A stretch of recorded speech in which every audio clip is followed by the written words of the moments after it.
gouvernement était extrêmement ferme. On avait engagé une première démarche où on a dit à Chine, vous avez 48 heures pour supprimer les produits que moi j'ai appelés les produits de la chronique de la honte, la poupée, les armes et puis encore d'autres choses qui sont découvertes un peu plus chaque jour. Donc la DGCCRF a constaté que tous ces produits avaient été enlevés de la plateforme, mais ça n'enlève rien à tout ce que nous avons engagé en parallèle. Il y a des démarches devant les tribunaux, il y a une démarche au niveau européen, il y a une démarche auprès de l'Arcom, il y a la poursuite d'une surveillance extrêmement étroite de Chine.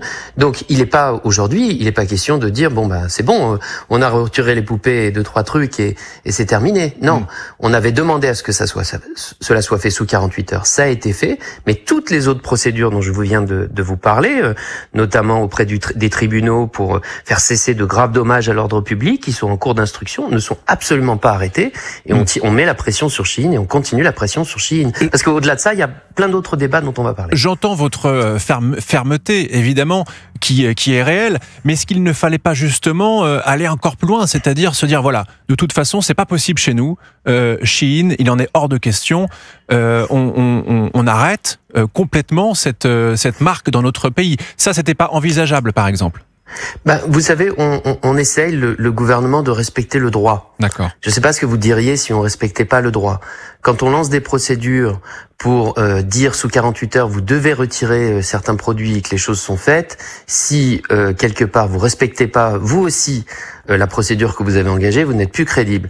Mais maintenant, il y a d'autres procédures qui sont engagées, y compris auprès de la Commission européenne, qui a d'ailleurs reconnu la gravité de la situation, parce que honnêtement, fermer éventuellement l'accès à Chine depuis la France, ça n'aurait pas beaucoup de sens. Ça n'aurait pas beaucoup de sens. Je comprends. C'est donc un tournant quand même, cette affaire Chine, face à nos relations face à la Chine.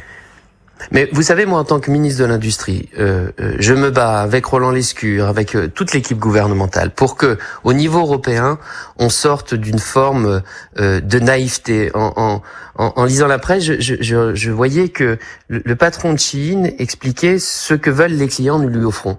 Oui. Je suis pas sûr que les clients français, ils veulent des gens qui sont payés 25 € la journée. Je suis pas sûr que les clients français, ils sachent les conditions environnementales dans lesquelles tout ça est produit. Et heureusement qu'il y a eu cette réaction. Je veux aussi saluer la réaction des parlementaires. Je vois le député Antoine Vermorel qui a été très en offensive sur ce sujet. Il y a aussi la taxe sur les petits colis. Tout ça, ce sont des outils que nous allons utiliser.